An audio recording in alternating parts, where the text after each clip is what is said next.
नमस्कार,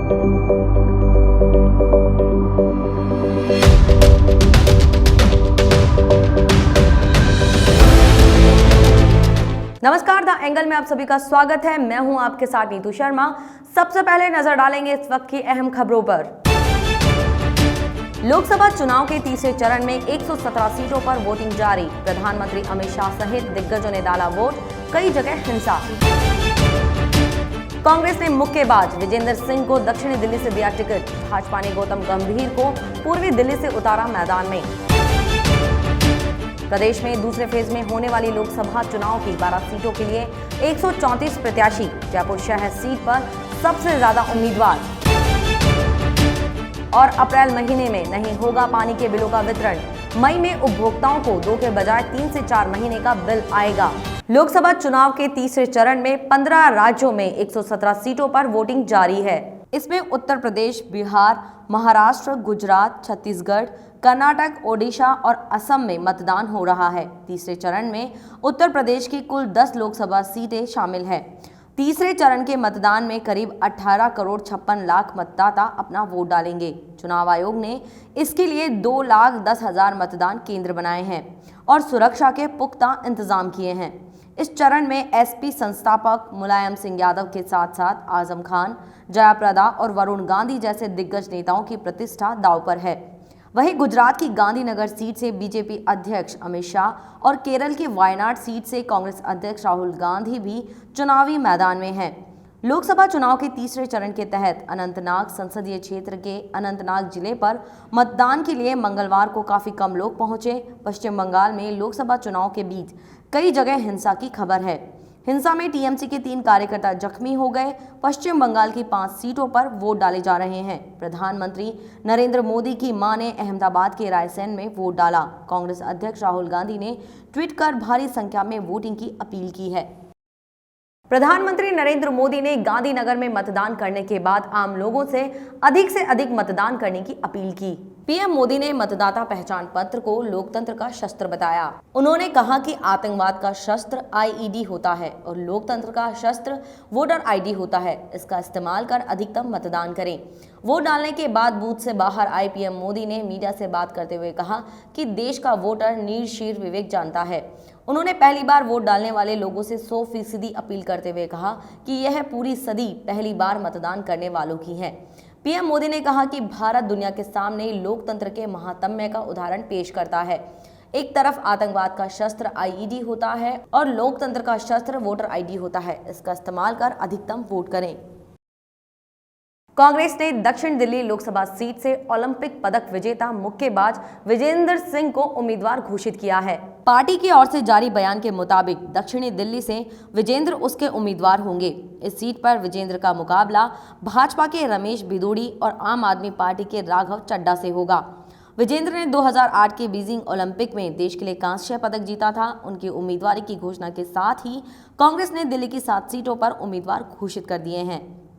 भारतीय जनता पार्टी ने लोकसभा चुनावों के लिए उम्मीदवारों की एक और सूची जारी की है। बीजेपी ने इस सूची में पूर्व क्रिकेटर गौतम गंभीर को पूर्वी दिल्ली और मौजूदा सांसद मीनाक्षी लेखी को एक बार फिर नई दिल्ली से मैदान में उतारा है। पूर्वी दिल्ली सीट पर गौतम गंभीर का मुकाबला कांग्रेस के अरविंदर सिंह लवली और आम आदमी पार्टी की आतिशी मार्लेन से होगा। गौरतलब है कि बीजेपी दिल्ली की 6 लोकसभा सीटों पर उम्मीदवारों की घोषणा कर चुकी है। वहीं कांग्रेस ने भी 6 सीटों पर अपने उम्मीदवार तय किए हैं। बीजेपी ने उत्तर पश्चिम दिल्ली सीट से उम्मीदवार घोषित नहीं किया है। यह एक आरक्षित सीट है और उदित राज यहां से मौजूदा बीजेपी सांसद हैं।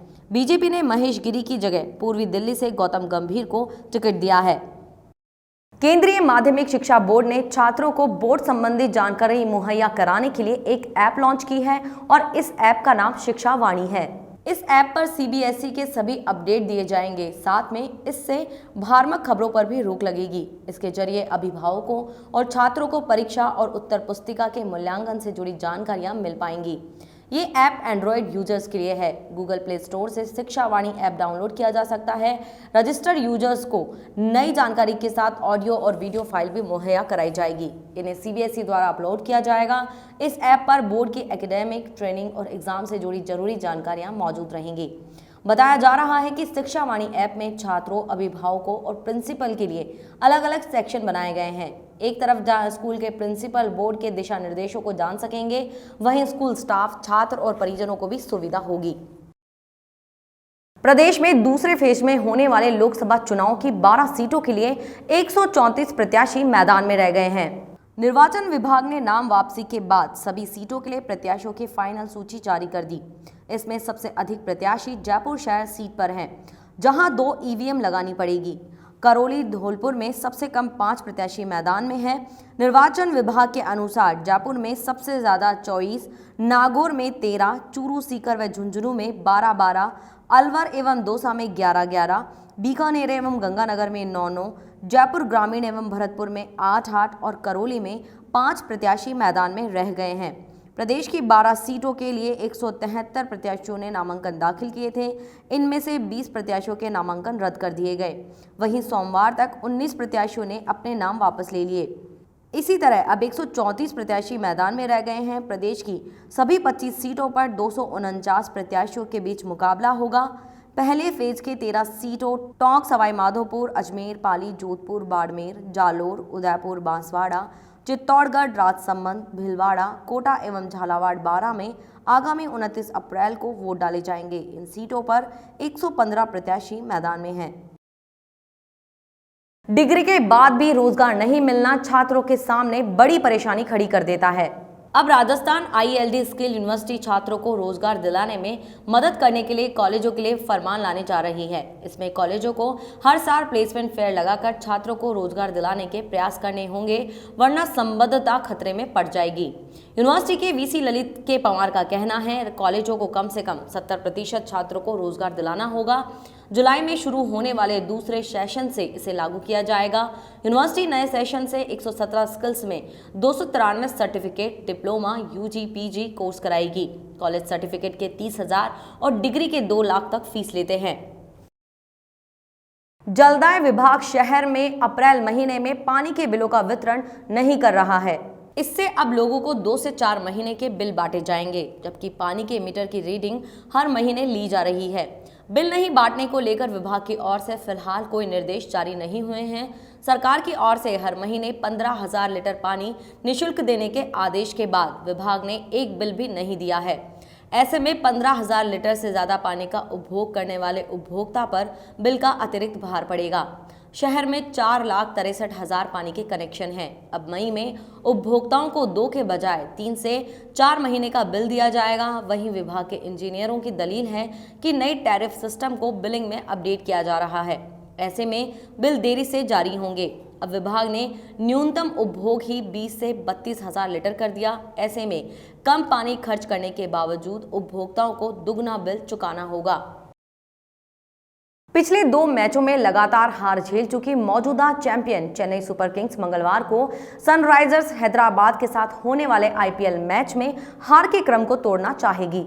मुकाबला रात 8 बजे से शुरू होगा। चेन्नई को रविवार को रॉयल चैलेंजर्स बेंगलोर के हाथों एक रोमांचक मुकाबले में 1 रन से करीबी हार का सामना करना पड़ा था। चेन्नई को 2018 के बाद से पहली बार लगातार 2 मैचों में हार का सामना करना पड़ा है। चेन्नई की इस सीजन में 10 मैचों में यह तीसरी हार है। टीम अभी भी 14 अंकों के साथ तालिका में चोटी पर कायम है। चेन्नई बेशक अपने घर में खेलेगी, टीम के लिए हैदराबाद की चुनौती से पार पाना आसान नहीं होगा। हैदराबाद ने अपने पिछले मैच में कोलकाता नाइट राइडर्स को 9 विकेट से करारी शिकस्त दी है और उस जीत से टीम का आत्मविश्वास काफी बढ़ा हुआ है। दोनों टीमें बुधवार को जब पिछले मुकाबले में एक दूसरे से भिड़ी थी तो हैदराबाद ने चेन्नई को 5 विकेट से हराया था और टीम के ऊपर उस हार का भी मनोवैज्ञानिक दबाव होगा। इस बुलेटिन में ये थी अभी तक की खास खबरें। देखते रहिए द एंगल। नमस्कार।